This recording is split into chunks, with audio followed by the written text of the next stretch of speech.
محمد، اهلا بيك مره تانية. تهدي ازيك، اخبارك ايه؟ احنا يا- تقريبا هنتعب الناس معانا.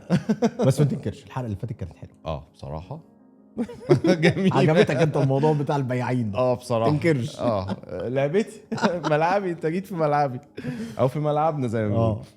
النهارده بقى الحلقه مختلفه شويه. جميل. ليه بقى؟ مم. هنتكلم على نوعيات او انواع العربيات فعليا. اوكي. هنصنفهم محركات احتراق داخلي اللي هو الانترنال كومبشن انجن، تمام. والاي في اللي هي السيارات اللي هي الكهربائيه، مهم. والهايبرد اللي هي الهجينه. جميل. هم دول اكتر 3 انواع حاليا موجودين في الاسواق. مظبوط. عايزين النهارده بقى هنتكلم عليهم بتصنيفاتهم، خصوصا ان في تحديات كتيره في الموضوع. مهم. وانا عارف ان انت اشتغلت في ال3 انواع، مظبوط. عشان برضو الناس تبقى معانا في الموضوع. انت اشتغلت سكودا، اشتغلت تويوتا، لكسس، نيسان، مم. ومؤخرا في احد اللي هي الماركات اللي هي الكبيره في السيارات اللي هي الكهربائيه. مهم.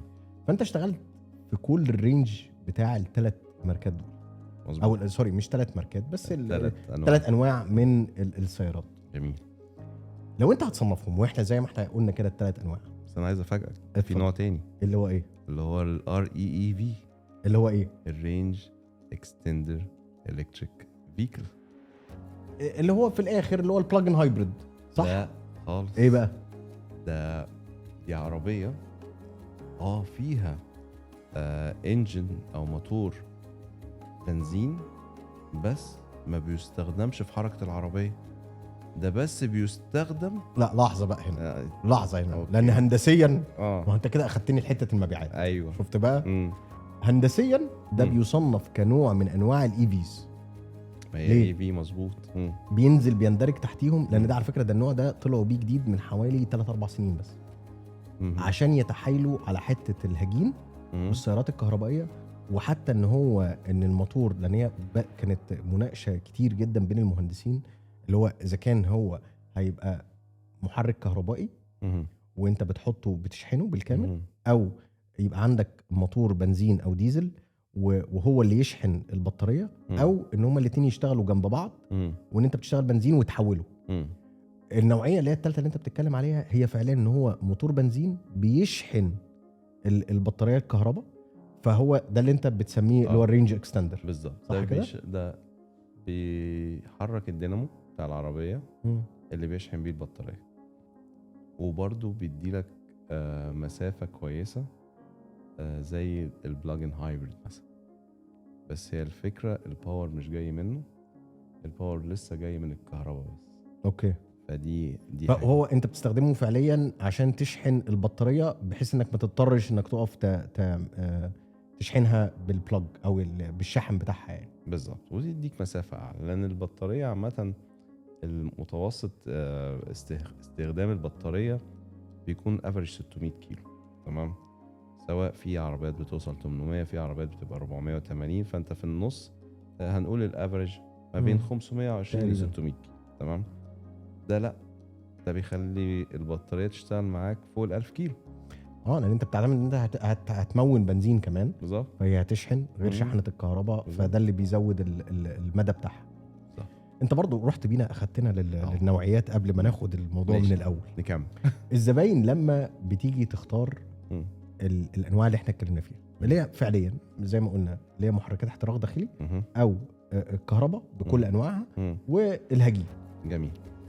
انت شايف الدنيا دي بتمشي ازاي، او تصنيفاتها؟ فحتى هل السيارات الكهرباء قادره لسه تنافس، ولا ما زالت محركات الاحتراق الداخلي لا واخده النسبه الاكبر؟ ما هي الموضوع الكهرباء والعربيات اللي هي النيو انرجي فيكل او الطاقه الجديده، تمام، هي دي المستقبل. ده اللي احنا بنتكلم عليه كمان 5-6 سنين، ان الاحتراق الداخلي هيبتدي يقل بنسب كبيره قوي. تمام. فده المستقبل، فاحنا بنتكلم we're coming here from the future.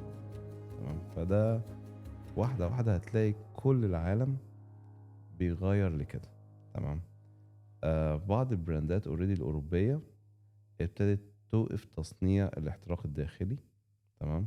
ويعتمدوا بشكل كلي على العربيات الكهرباء.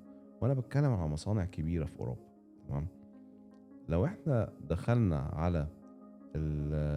على السوق الصيني مثلا، تمام، هتلاقي ان هم ابتدوا برضو، او هم سباقين برضو في الموضوع ده قوي.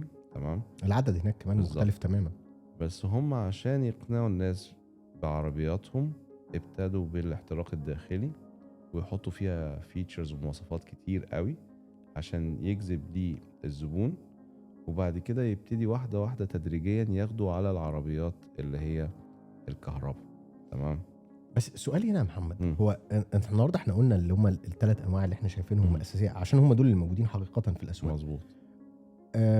اظن لسه برضو تويوتا، يعني تويوتا حاليا مثلا بتستثمر شويه مش قليلين في الهيدروجين. مهم. في لسه بيحاولوا يلاقوا مصادر للطاقه مختلفه للسيارات. مهم.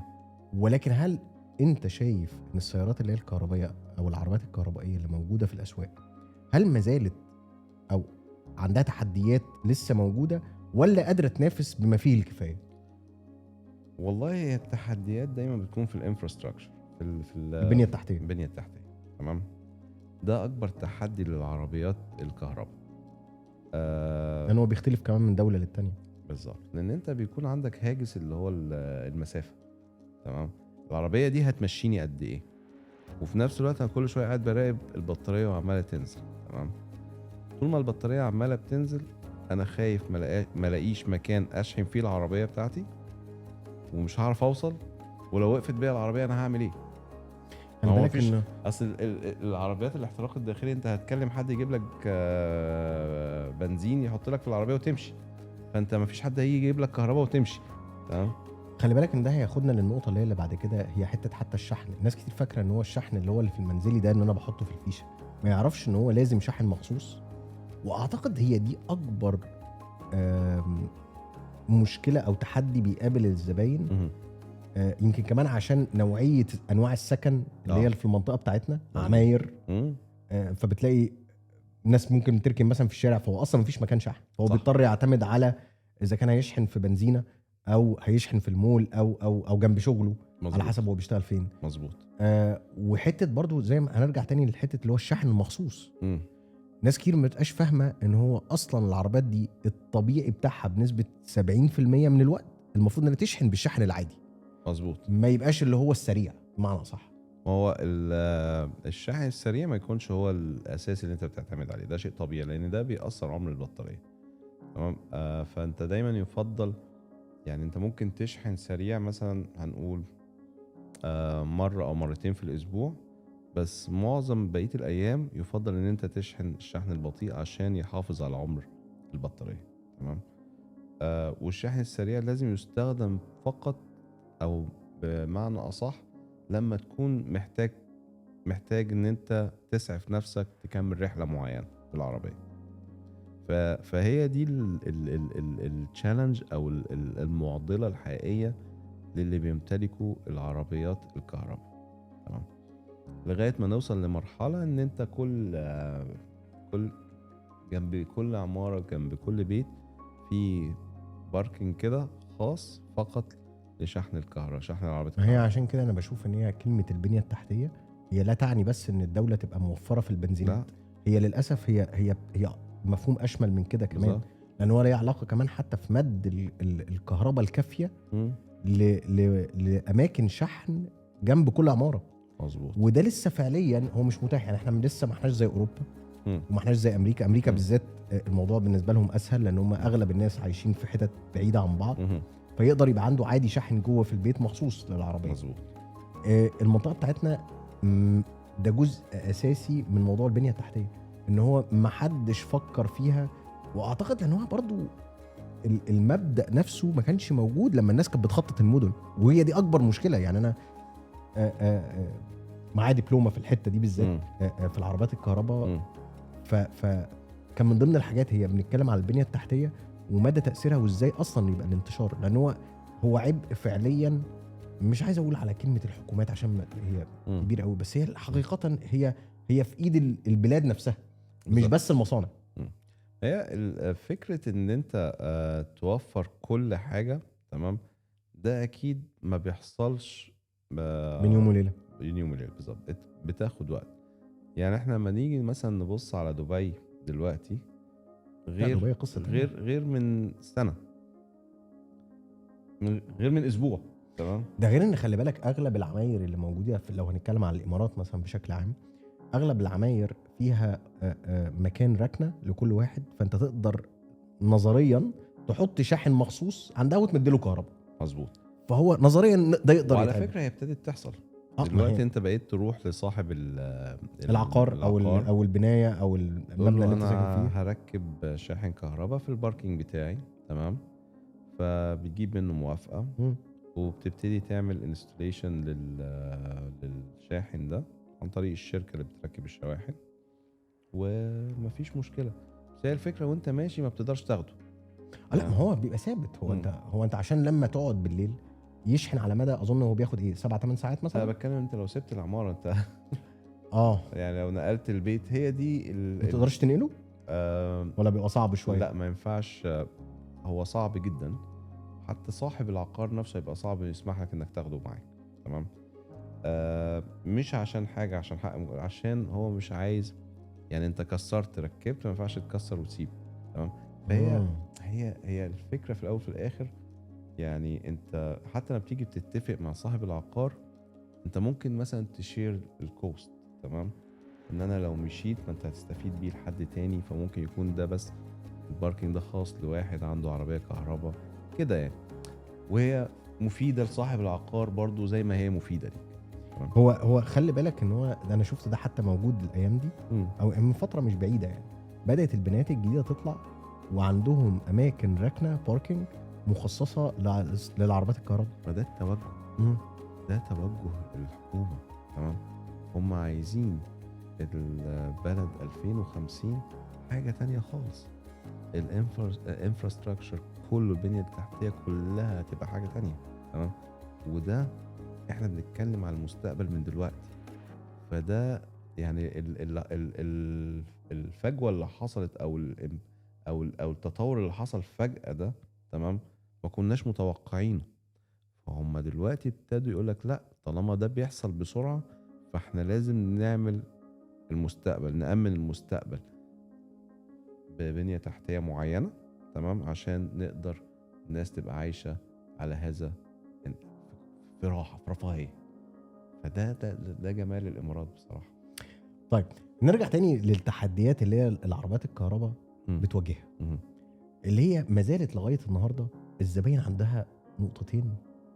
يعني هي بدأت طبعا بتسلا، ولكن الناس دايما لما بنتكلم على الباقي، لان اغلب الماركات الباقيه ما هياش اوروبيه، اللي في مجال السيارات الكهرباء بالتحديد اغلبها صين. مظبوط. دايما الناس بيبقى عندها تشكك في الاعتماديه وبلد المنشأ. مظبوط. انت شايف هل ده فعليا اتغطى بشكل كامل دلوقتي؟ يعني طبعا العربيات الصيني ما عادتش زي زمان، ما عادتش اللي هي العربيه الصيني اللي هي اللي انت بتتعامل معاها من 10 سنين فاتوا. يعني هي لو احنا بنتكلم على تسلا، يعني هي هنقول هي الليدر. تمام. هي اول عربيه جت وعملت ضجه في السوق وكانت طفره طبعا، وفيها الاوتو بايلوت وفيها كل حاجه العربيه اللي لا وبتنزل الابديت يخلف تماما في كل حاجه في العربيه. بالظبط. فهو الفكره احنا لو اتكلمنا على العربيه تسلا، هي عربيه امريكي. تمام. بكومبوننت صيني. ناس كتير ما تعرفش ففي ناس ما تعرفش ان تسلا اساسا بتستخدم البطاريه بتاعه BYD. هي اغلب البطاريات الناس لسه مش قادره تستوعب ان قصه العربيات الكهرباء والهندسه اللي وراها وحتى السوفت وير اللي هو البرمجه كلها صيني. بالظبط. فهي يعني هو اداهم الفكره، يعني عمل الشاسيه وعمل البادي وعمل الانتيريور ديزاين بتاع العربيه وكل حاجه، والصين انا عايز الكومبوننت دي هنحطها على العربيه. جاب الكومبوننتس ركبها على العربيه وبقت تسلا. الفكره بقى ان ابتدت الصين تتعلم ازاي تعمل ده وفي نفس الوقت تعمله بشكل احسن. ده حقيقي. فانت بقيت دلوقتي بتروح على عربيه كهرباء صيني احنا ما بنتكلمش والامثله كتير حاليا. يعني احنا ما بنتكلمش ان مثلا ايه، ان الصيني تمام دلوقتي بيعتمد ان هو بيقلد تسلا. لا، ده هو معدي، ده هو بقى يحط لك فيتشرز في العربيات غير طبيعيه. ده بقى يطور البطاريات بتاعته بحيث ان هو الرينج بتاعها كمان يبقى اكتر من تسلا. تمام. وغير كمان طرق الشحن. يعني بقت في دلوقتي اختيارات كتيره في طرق شحن السيارات، وده برضو هم بالذات الصين بدات يعني تبتكر فيها حلول هو مختلفه. الصين هي اول بلد مثلا تصنع العربيات الار اي في. مم. البلاجن هايبريد كان موجود زمان بس ما كانش حاجه كومون، ما كانش عليه اقبال وما كانش كتير. عليه اقبال وما كانش بيمشي كتير. الرينج بتاعه ما كانش كبير. تمام. وكان موجود في الياباني زمان. تمام. يعني انا افتكر بلاجن هايبريد اللي هي الراف 4 بلاجن هايبريد كانت موجوده زمان بس ما كانتش ما كانش بتنزل عليه شغل. اقبال. ما كانش عليها اقبال وما بتمشيش كتير، انت بتاخدها مشاوير صغيره. لكن انت بتروح للصيني دلوقتي تلاقيه عامل لك البي اي في اللي هي الالكتريك كارز، وعامل لك البي اتش اي في اللي هي البلاجن هايبريد. تمام. وعامل لك الار اي اي في اللي هو الرينج اكستندر. الرينج اكستندر. هو عامل لك 3 انواع. تمام. تختار ما بينهم. لو انت فاهم يعني ايه الكتريك كار خد البي اي في لان هي ليها استخدامات معينه.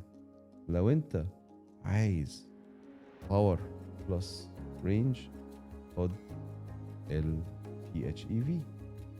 لو انت عايز كهرباء بس الفيول helping to charge your car يعني البنزين الوقود هو اللي بيساعد على شحن البطاريه. بالظبط خد ال REEV. لا وهي فكره عبقريه، ما اقدرش انكر ده طبعا. يعني هم وصلوا لمراحل مش طبيعيه، اللي هو كمان باخد فيتشرز زي ما انت عايز. تمام. يعني العربيه مليانه فيتشرز.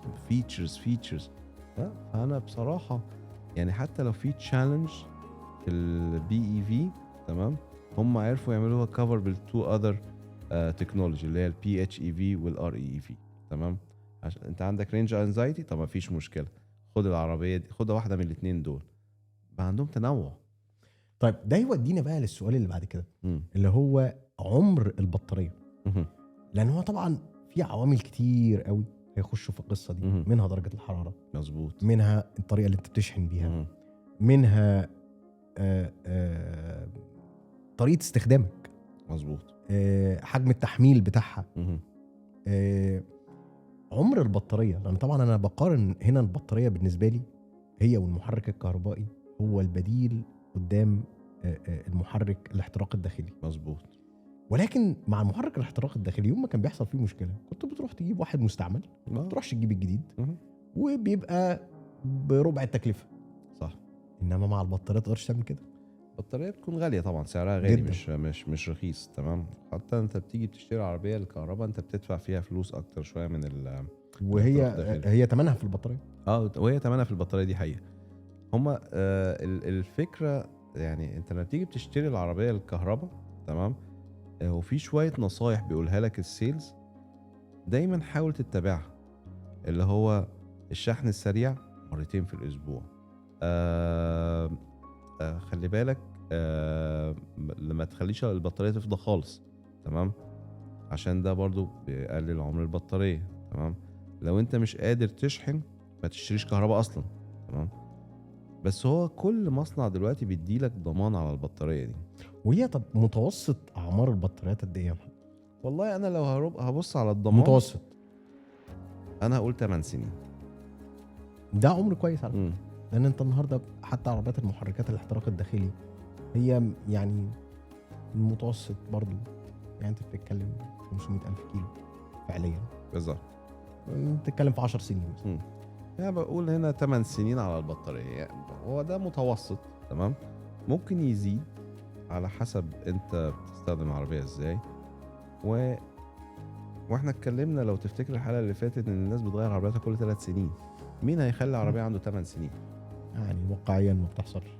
وكمان لو احنا التكنولوجي بتزيد تتطور ممكن تكون البطاريه غاليه دلوقتي، بس مع تطور التكنولوجي والمستقبل اللي بيحصل بسرعه ده او بيجي بسرعه ده، ممكن سعر تكلفه التصنيع البطاريه ترخص وتلاقي ان البطاريه بتتغير عادي بكل سهوله. هو ده بيحصل حاليا، مم. بس هو انا صراحه مم. الحسبه فعليا لازم تبقى توتال كوست اوف اونرشيب، يعني هي تكلفه الاقتناء الكامل من ساعه المبلغ اللي انت بتحطه في الاول مم. زائد اللي انت هتصرفه على مثلا حسبه 5 سنين. مم. لما ده انت بتعمله، وده لو بالورقه والقلم، انت فعليا هتلاقيها موفره عليك قدام البنزين. مم. ولا انا كلامي غلط؟ دي حقيقه.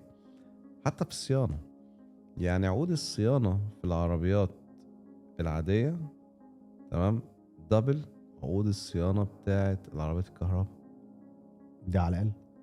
دبل. تمام. وكمان انت عندك ميزه موجوده في العربيه الكهرباء مش موجوده في اي حته. جه الزبون يشتكي والله العربيه دي مثلا انا عندي مشكله في في الرادار بتاع العربيه، في النظام استباق الحوادث. ايه المشكله؟ العربيه مثلا بتقف على مسافه بعيده قوي، ما بتقربش المسافه. بجد والله. الو لو سمحتوا يا جماعه في مشكله عندنا في الموضوع ده مع الكاستمر، نقدر نعدلها؟ مفيش مشكله، هنعمل لك سوفت وير دلوقتي عدلنا لك كل حاجه. طب انا عندي مشكله ان مثبت السرعه على 150 ما بيزيدش عن 160، يعني ما اعرفش اثبت السرعه على 160. بس كده مفيش مشكله، ممكن بس نزود مثبت السرعه. فهي بقت العربيات اللي هو انت بتعملها بروجرامينج بقى زي التليفون. انت بتعملها بروجرامينج، اللي هو انا كل شويه هبرمج العربيه على حسب رغبه الزبون. تخيل عندك زرار بتعمل اكتيفيشن للاوتو بايلوت، عندك سوفت وير للاوتو بايلوت. فاحنا انا مش عارف احنا رايحين فين. بصراحه لما بقعد اتفرج على الافلام بتاعت المستقبل بقول لا احنا اولموست دير، خلاص احنا قربنا، يعني احنا على الطريق، يعني على الطريق. خلاص قربنا. بس فالمستقبل التوتال كوست اوف اونر شيب اللي انت بتتكلم عليه معاك حق فيه 100%.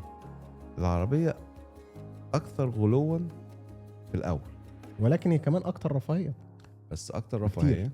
تمام. فانت بتدفع ثمن الرفاهيه دي، بس على المدى البعيد لو انت اشتريت، هنقول لو هو المحرك الاحتراق الداخلي، لو انت اشتريت العربيه اللي هي هنقول مثلا ب200,000 واشتريت العربيه اللي هي الكهرباء ب250,000، فانت في 50,000 دفعتها زياده. تمام. لو انت حسبت صيانات الاحتراق الداخلي تمام لمده 5 سنين، تمام، وحسبت صيانه العربيه الكهرباء لمده 5 سنين، هتلاقي ان انت دافع نص الصيانه. دي اول حاجه. تاني حاجه، لو انت حسبت استهلاك البنزين اللي انت صرفته في 5 سنين، ده هيفرق. تمام، خاصه سعر البنزين بيزيد. تمام. يعني مش حاجه يعني ثابته، على حسب الوضع البنزين بيزيد وبيقل. تمام. بس هي الفكره غالبا بيزيد، مفيش حاجه بترخص. تمام. صعب.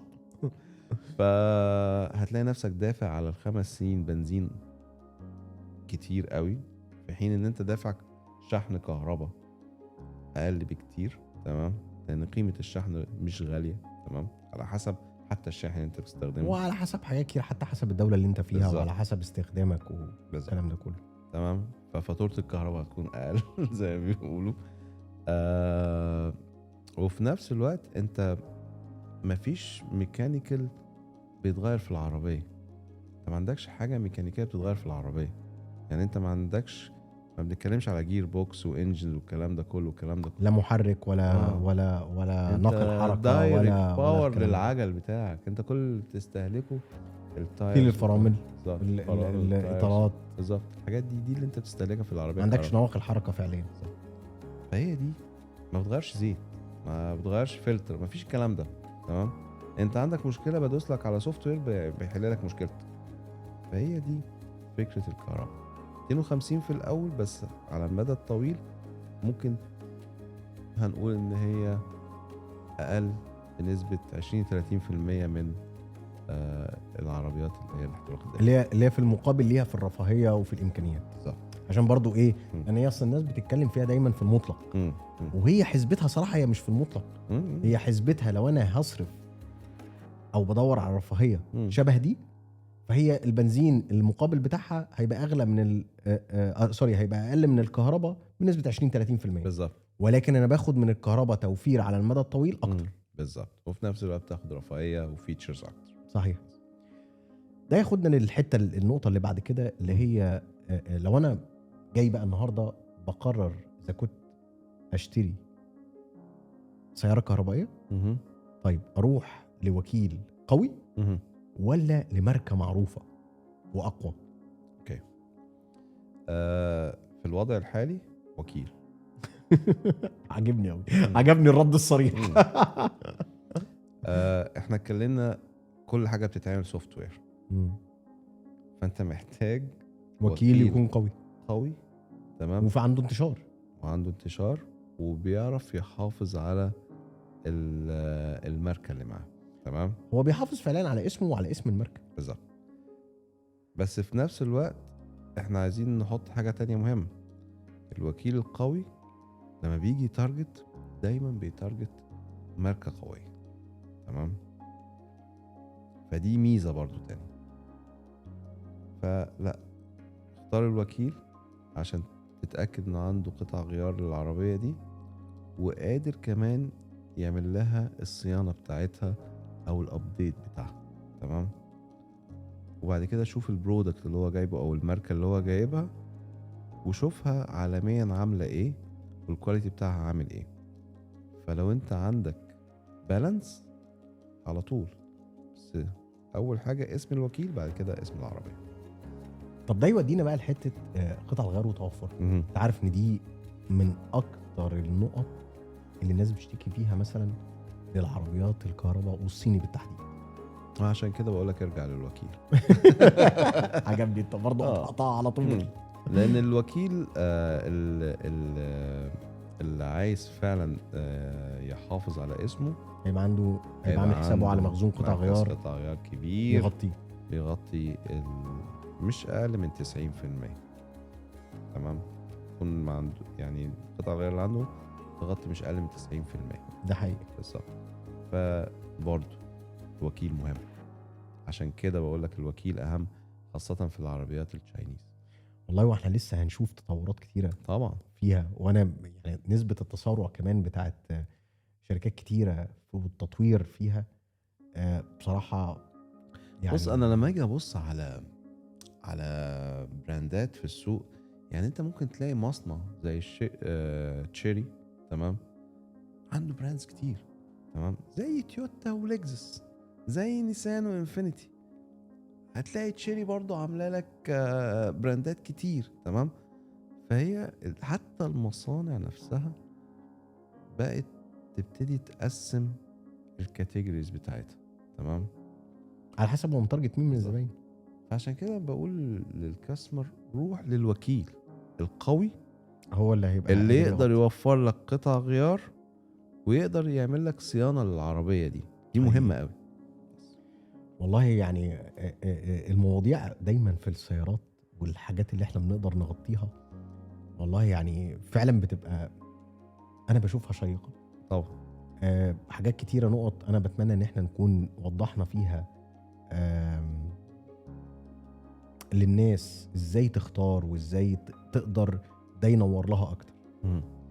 وهنشوف السنين اللي جايه هتجيب لنا ايه. كل شويه بيحصل حاجات جديده. لسه مستنيين العربيات اللي بتطير. شكرا يا محمد بجد. وانا اتشرفت بيك. لك شرف ليا. ومبسوط دايما ان اشوفك. انا عارف احنا الفتره اللي فاتت ما كناش بنتقابل كتير، بس يعني بنحاول اهو. والله لا، الفتره الجايه ان شاء الله نتقابل كتير. وشكرا جدا وخدت من وقتك وكان حاجه جميله النهارده. تسلم يا محمد بجد. انا اتشرفت بوجودك معانا. ميرسي.